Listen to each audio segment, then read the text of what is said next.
It is time for a morning brew. I think we will just do a lungo today, traditional long espresso, which I'll do 18 grams of coffee in, and we'll try to do like, I don't know, 50 grams of coffee out. I kind of want a stronger one. But here's the thing.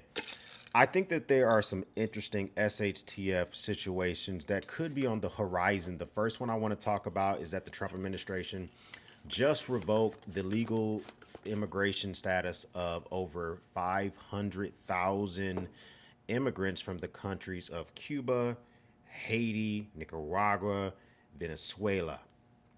I don't particularly have a dog in the fight or whether or not they should have been revoked. I mean, it was pretty predictable. So those who have their panties on fire about this in October of 2024, before Trump was even elected, the Biden administration said declined to extend their legal status and told them to get legal status by other means. Basically, over 500,000 immigrants flew to America instead of illegally crossing the border.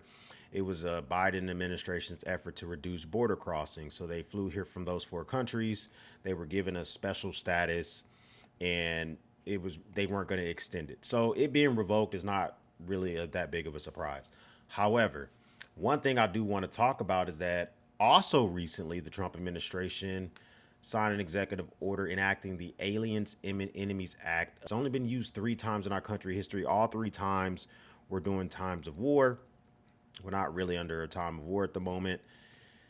And they're able to use that. They invoke that act so that they can quickly and swiftly deport people, specifically Venezuelan gang members who they say are attacking our country, back to other countries. I'm not here for the political points of it. I mean, I particularly am a big fan of getting gang members thrown up out of here if I heard they were doing jewelry heist and holding up apartments. And listen, if it's true that we got these people and they are doing that type of stuff, bounce their asses up out of here. One moment, let me grind some beans.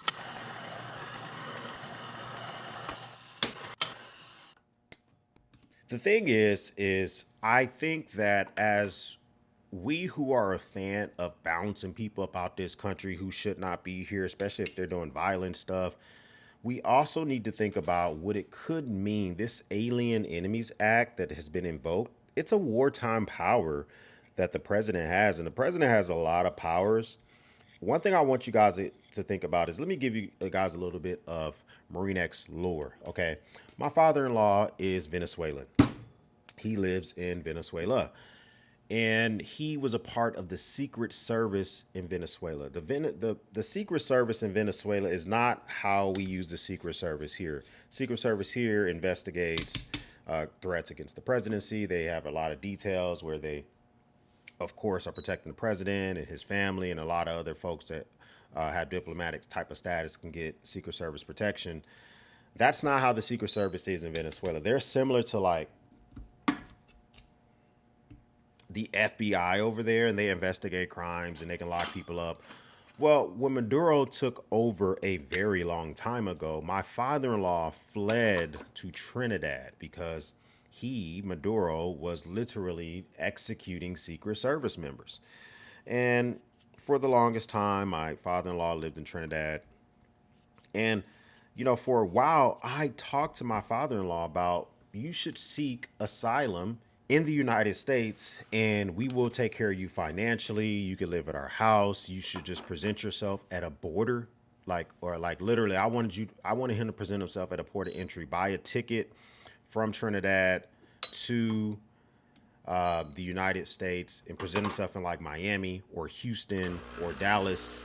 And when he got there, I wanted him to literally present himself as being, as us is going to be taking care of him. And that way they would either approve or deny him on the spot. I really wanted to do it the legal way. And if they say yes, then you would come to Dallas and live with us. If they say no, you go back to Venezuela. End of the Marine Corps lore, but that means that he would have been given a legal status, which is revocable by the president, which that's always a risk, anything that you can lose. But going back to the Aliens Enemies Act, the Aliens Enemies Act could possibly give the government the right to enter your house without a warrant. I mean, a warrantless entry to the house is just such a big Fourth Amendment thing. We really got to take that into consideration is when we're thinking about SHTF. First off, let's think about the deliciousness that is this lungo. Oh my God, that shit looks delicious. But when we're thinking about protecting ourselves, we really need to ensure that we know our rights when it comes to the government entering our properties. I mean, I'm trying to imagine if I had my father-in-law living with us and we decided we didn't go through with that. We have other family in Venezuela. He wanted to stay there. He actually went back to Venezuela, which he's so bold but to do. But he has sisters and stuff there who are older, and they were he just wants to see family members. If you are in a situation where you have a family member or similar losing their legal status, the government might have the right to enter your home under a warrantless with a warrantless reason. They could enter your home even if you don't have someone that was previously in your house under some type of legal status. Imagine, because I know for a while Doge was highly promoting that citizens snitch on other citizens, that someone reports that they saw some Venezuelan gang members in your house, and you don't even know how to spell Venezuela. And is this Aliens Enemies Act give the ability for the government to enter your home without a warrant? I don't know. That's just something we have to think about. I'm not telling you. I don't know how to directly prep for this. I'm not going to tell you to stockpile ammo and be prepared for anything. But I am trying to tell you to always be self-aware, be thinking about what it could mean when when more powers are used by the administration. I just wanted to kind of put that on your radar. Next thing I want to put on your radar, I also think is pretty important. The Defense Production Act was invoked by the president as well. Now, the Defense Production Act gives the power to the president to prioritize and allocate resources for things that he thinks are important. So it's another wartime power that can be used. First sip.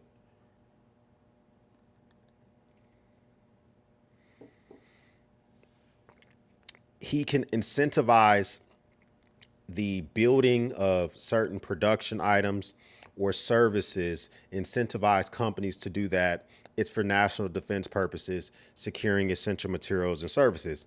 Here's an example. Let's say, for instance, you're a watch company, you primarily make titanium watches or whatever, and the Defense Production Act is invoked. The president can incentivize your company to stop making, you know, watches and to begin to make some type of military asset. Let's just say your factory can be outfitted to make 155 ammo, which we are short of right now. You can be incentivized for that. You can be paid for that. They can increase wages of your employees. That's a good thing. It also, I'm not sure what does it mean for the government force taking over your facilities? I don't know a lot about that, but I do know about the incentivizing of it. So if Boeing's in the mostly in the business of making planes, they all of a sudden might want to get in the business of making tanks. Okay, so the Defense Production Act can be very productive, especially we're in a wartime effort.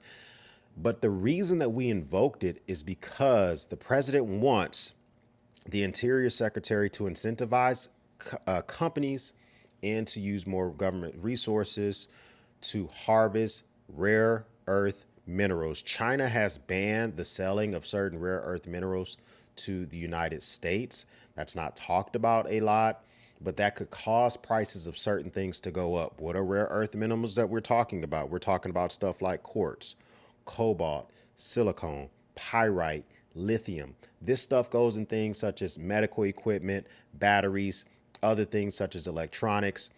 All these things are critically supplied and supported by rare earth minerals. We have countries starting to literally pull their skirt up and offer their minerals for us to protect them, to end wars. I think the Congo offered like 50 trillion. They have $50 trillion worth of minerals, I think, in the Congo. Somebody correct me down below if I got the country wrong. And their president offered President Trump like 24 trillion dollars of their minerals to end the war that they got going on over there. Ukraine's thinking about giving up some of their minerals to get more production stuff from the United States. The point being is that minerals are big business, and So now the Interior Secretary has 30 days to plan the expansion of us harvesting our own minerals here on federal lands in the United States. This could directly impact the cost of things that are important to you. Think about things that you use in your life often. If those things are supported, supplied, or use rare earth minerals, maybe you buy more of those now. Maybe you think about buying one of those sooner than later. I'm always talking about these power stations around here. Most of them are made in China. But the main component of these power stations that I talk about for SHTF is LiFePO 4 batteries, lithium batteries, which has a lithium phosphate batteries, which have a different makeup than rather lithium ion batteries. NMC batteries use rare earth minerals as well. If you think about making these purchases, maybe they're affected because we are having a shortage of the minerals we need to make this stuff ourselves. That's something you may want to think about and consider. It is something that is on my radar. I want to know how far this is going to go. Are they going to consider, oil as a rare earth mineral because it's not a mineral? And I don't know if that's going to be included, and we're going to up the production in oil and all that type of stuff. The last thing I want to talk about affects me a lot here in Texas, but this affects me a lot too. Hold on. Measles. Measles here in Texas.